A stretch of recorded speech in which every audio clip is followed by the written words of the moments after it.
Finally Chandrayaan 3 के land होने का काउंटडाउन स्टार्ट हो चुका है।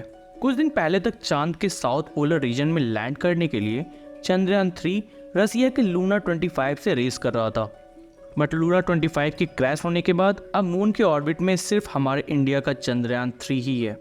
चंद्रयान 3 के लैंड होने के बाद India the USSR, the USA and China के बाद चौथा ऐसा देश बन जाएगा जिसने अपने स्पेसक्राफ्ट को मून के सरफेस पर सॉफ्ट लैंड कराया है। साथ ही साथ हम पहले ऐसे देश बन जाएंगे जिसने साउथ पोलर रीजन जैसे मुश्किल टेरेन में अपने स्पेसक्राफ्ट को सॉफ्ट लैंड किया हो। बट क्या है मून के साउथ पोलर रीजन में जिसके लिए हम इतना एक्साइटेड है?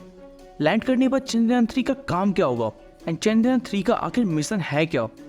सो आज इस वीडियो में हम यही एक्सप्लोर करने जा रहे हैं।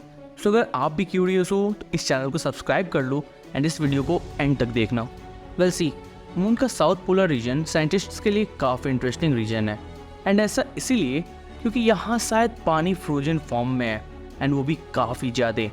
इस रीजन में सूर्य की किरणें नहीं आती एंड इसीलिए यहाँ के ठंडे क्रेटर्स बर्फ और हाइड्रोजन के फॉसिल रिकॉर्ड्स के लिए एक ट्रैप का काम करते हैं। ये तो हो गई कि ये रिसर्च के लिए क्यों इम्पोर्टेंट है, लेकिन इस रीजन की इकोनॉमिक इम्पोर्टेंस भी बहुत है। इस रीजन में सिलिकॉन, आयरन एंड ऑक्सीजन काफ़ी ज़्यादा क्वांटिटी में अवेलेबल है एंड क्योंकि यहाँ पानी है, ऑक्सीजन है एंड इवन आयरन अवेलेबल है, तो फ्यूचर में ये रीजन हम ह्यूमंस को स्पेस एक्सप्लोरेशन में काफ़ी हेल्प करने वाला है एंड इवन प्लान्स भी है कि नियर फ्यूचर में यहाँ आउटपोस्ट बनाए जाएंगे। एंड नाउ यू नो इस रीजन में लैंड करने के लिए सारी कंट्रीज़ आपस में रेस क्यों कर रहे हैं। बट चंद्रयान 3 इसमें हमारी हेल्प कैसे करने वाला है? सो जब चंद्रयान 3 लैंड करेगा तो उसमें दो कंपोनेंट्स होंगे, एक लैंडर एंड दूसरा रोवर। लैंडिंग के पहले रोवर को लैंडर ही कैरी कर रहा होगा एंड जैसे ही सॉफ्ट लैंडिंग हो जाएगी रोवर लैंडर से बाहर आएगा। दोनों लैंडर एंड रोवर में अलग अलग इंस्ट्रूमेंट्स एंड डिवाइसेस लगे हुए हैं जो मून पर रिसर्च के लिए डेटा कलेक्ट करेंगे। जैसे लैंडर में 4 मेजर इंस्ट्रूमेंट्स हैं। एक राम्बा नाम का लैंग्यूमर प्रोब है जो कि सरफेस के पास जो प्लाज्मा है यानी इलेक्ट्रॉन्स एंड आयन्स, उनकी temperature and density and time के साथ उनमें कैसे चेंजेस आ रहे हैं उनको स्टडी करेगा। इसके बाद जो दूसरा पेलोड है वो है चास्टे यानी चंद्रास सरफेस थर्मोफिजिकल एक्सपेरिमेंट। ये साउथ पोलर रीजन के पास जो लूनर सरफेस है उसके थर्मल प्रॉपर्टीज़ को स्टडी करेगा। ये चांद के सरफेस के लगभग 10 सेंटीमीटर डीप तक उसके टेम्परेचर ग्रेडियंट को स्टडी करेगा।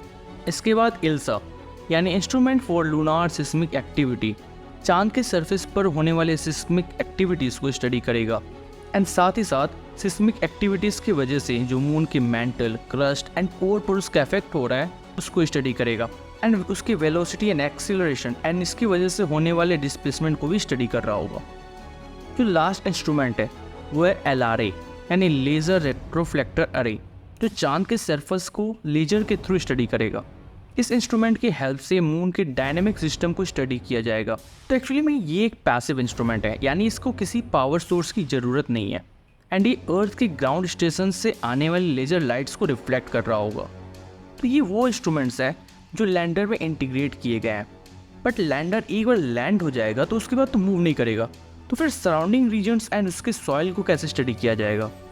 तो सी, इसके लिए चंद्रयान 3 में है रोवर।